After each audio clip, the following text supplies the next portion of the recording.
Taxa de juros irá cair no mundo. E o Brasil, como é que fica nessa história? Continue nesse vídeo que eu irei te explicar o que deve acontecer, mas antes de tudo, vamos ver como os índices fecharam e as notícias da semana. Tivemos uma semana muito positiva para o índice Bovespa, fechando a semana com alta de 3,93% e alta de 0,12% nessa última sexta-feira. E agora estamos novamente muito próximos do nosso topo histórico, aos 137.343 pontos. Ou seja, precisamos de mais uma alta de uns 2% para ultrapassar essa marca. Então fique atento, pois temos alguns ativos que acabaram ficando para trás. E como destaque positivo na semana, tivemos algumas empresas, como Hypera, empresa do setor farmacêutico, que subiu 20% na semana, Assaí, com alta de 11,86% na semana, Hapvida, com alta de 11,57% na semana, e Asa, do setor de vestuários e calçados, subindo 9,93% na semana. E como destaque negativo, tivemos pouquíssimas empresas das que compõem o índice IBRX50, mas a queda mais relevante foi de Azul, que caiu 36% na semana, logo após a forte frustração com a baixa captação de recursos vinda da emissão de novas ações feitas pela empresa. Já o IFIX teve uma semana muito positiva, acompanhando novamente o índice Bovespa, com alta de 1,73% na semana, fechando a sexta-feira com alta de 0,76%, também muito próximo do seu topo histórico. Agora, indo para o S&P, o índice norte-americano fechou a semana com forte recuperação em relação à queda que tivemos na semana passada, fechando a semana subindo 4,31% e alta de 0,76% nessa última sexta-feira. Na semana, tivemos também uma queda do dólar, chegando a R$ 5,68, caindo mais de 2% nessa semana, já acumulando uma queda de 8% no ano. Para o Bitcoin, podemos dizer que a criptomoeda foi o grande vencedor da semana, subindo mais de $10 mil, fechando a semana cotado a $96.200, alta de 12,62% na semana e alta de 2,75% nessa última sexta-feira. E por fim, tivemos um novo fechamento da curva de juros, com o DI 29 caindo mais de 3% e o DI 2035 caindo 2%.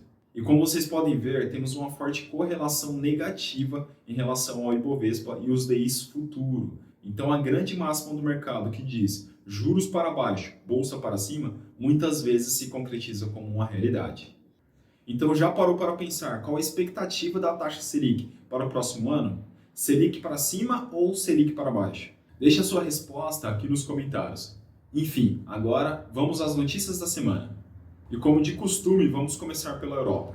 Nessa semana, tivemos a divulgação do PMI industrial do Reino Unido e dos países da zona do euro referente ao mês de abril, com números bem próximos das expectativas de mercado, mas ainda assim dando sinais de desaceleração da economia. Então devemos ter a continuação de uma política econômica menos restritiva, com novos cortes de juros. Então, em maio, na próxima reunião do Banco Central Europeu, devemos ter mais um corte da taxa básica de juros.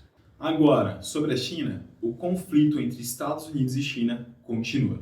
Na semana, a China cortou as tarifas para alguns produtos fabricados nos Estados Unidos. Então, esses produtos não irão pagar as taxas de 125% impostas por Pequim no início do mês. Circulou também no mercado a notícia de que o governo chinês supostamente estaria considerando a isenção de alguns produtos americanos. No mercado, circula a possibilidade de existir uma lista de 131 categorias de produtos, mas nesse caso, a China não se pronunciou publicamente sobre o assunto. Mas ainda assim, fizeram um pedido: Estados Unidos, parem de criar confusão. Parece até os nossos avós pedindo para pararmos de fazer bagunça. Isso ocorreu logo após do governo chinês desmentir o presidente Donald Trump após afirmar que Estados Unidos e China estariam negociando um acordo. Agora, de fato, falando sobre os Estados Unidos, após fortes críticas feitas pelo presidente Donald Trump em relação ao presidente do Fed, Jerome Powell, na semana passada, essa semana o Trump volta atrás e diz que não tem intenções de demitir o presidente do Fed, mas volta a pressionar Powell por juros mais baixos. As apostas hoje é que em maio tenhamos uma taxa de juros inalterada se mantendo na faixa entre 4,25 e 4,50. Mas que na reunião de junho já tenhamos um novo corte de juros, justamente porque a economia americana já mostra sinais de enfraquecimento, ainda mais acentuado após a divulgação das tarifas americanas. Tivemos também essa semana a decisão do Elon Musk de reduzir a sua participação no governo Trump, logo após a divulgação dos resultados da Tesla no primeiro trimestre de 2025, que despencaram 71% em relação ao primeiro trimestre de 2024.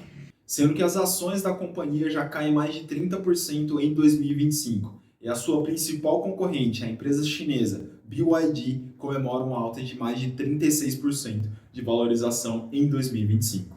Agora, sobre o Brasil, tivemos a divulgação da prévia de inflação, o índice IPCA 15, onde tivemos uma desaceleração da inflação de 0,64 que tivemos no mês de março e vindo para 0,43 em abril.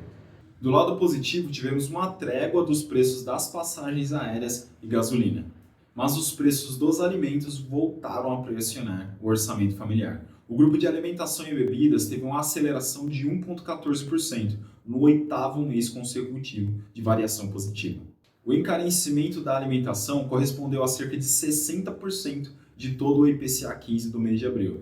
Se somada ainda a elevação de 0,96 no custo de saúde e cuidados pessoais, apenas os dois grupos concentraram 88% da inflação deste mês.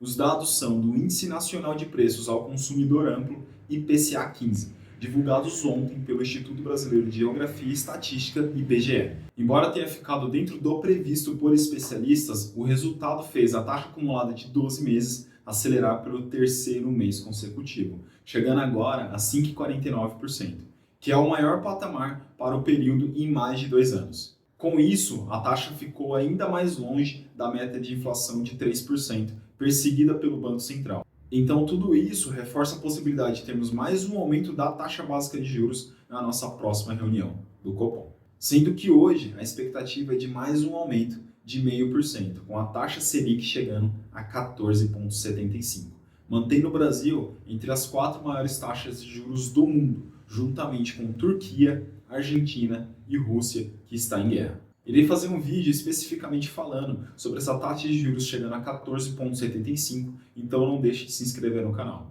E se você chegou até aqui, comente Tesla nos comentários. Contribua também com o like. Até a próxima e bons investimentos.